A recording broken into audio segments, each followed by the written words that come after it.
রাজধানীর মৌচাক এলাকার উড়াল সেতু থেকে অজ্ঞাত পরিচয় এক ব্যক্তির পোড়া মরদেহ উদ্ধার করেছে পুলিশ।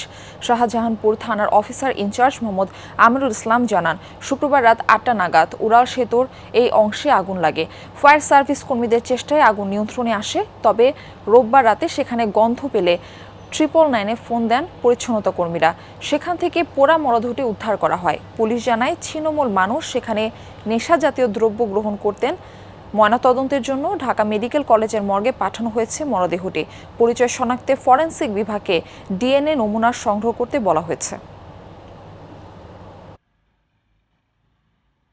12 তারিখ রাত অনুমান 1:15 ঘটিকার সময় ঢাকা দক্ষিণ সিটি কর্পোরেশনের পরিচ্ছন্ন কর্মী তারা ওই জায়গায় পরিষ্কার পরিচ্ছন্নের জন্য যায়, গেলে তাদের নাকে গন্ধ অনুভব হয়। পুরা ছাই লাশ, হয়তো একটু মাথা বোঝা যায়, হয়তো এনে কেউ ওইখানে কোনো লোক ছিল, পুড়ে মারা গেছে। সুরতল রিপোর্ট প্রস্তুত করা হয় এবং ঢাকা মেডিকেলে প্রেরণ করা হয়।